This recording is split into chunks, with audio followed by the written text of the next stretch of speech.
we haven't talked much about terrorist organizations. Given the level of terrorist attacks that have been out there, why you think we haven't seen more effective cyber capabilities from major terrorist organizations?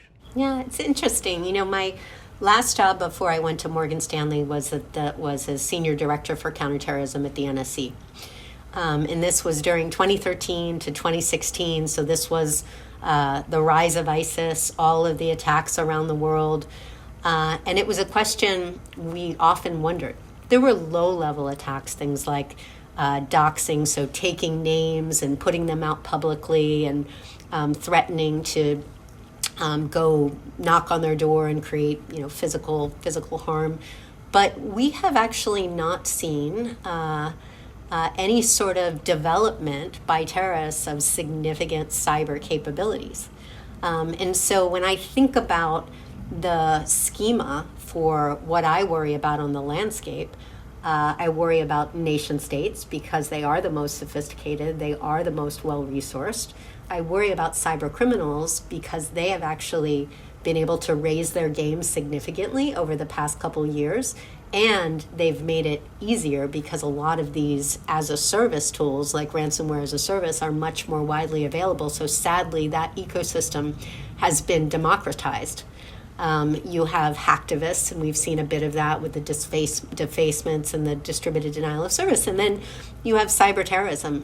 And frankly, I think that is I always think of it as a low probability, but it is not a threat that is high on my landscape right now.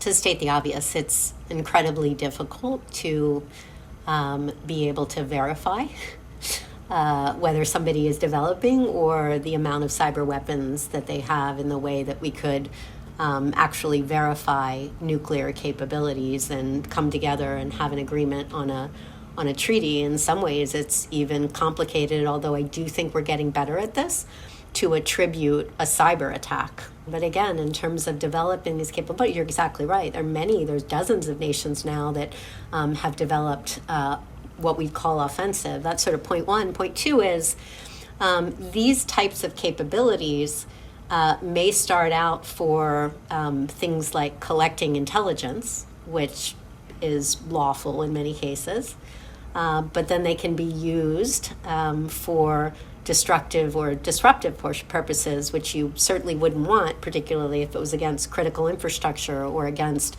cyber responders or against emergency responders. And so we do not have those rules in place. This is where I think, and I'm a bit of a norm skeptic, I have to say, but I do think at least articulating what we think should be absolutely out of bounds as a normative point, I do think is important. Things like civilian critical infrastructure, things like, again, first respond capabilities, things like computer emergency response teams. So I think that's probably the right direction to go in and the best we can do.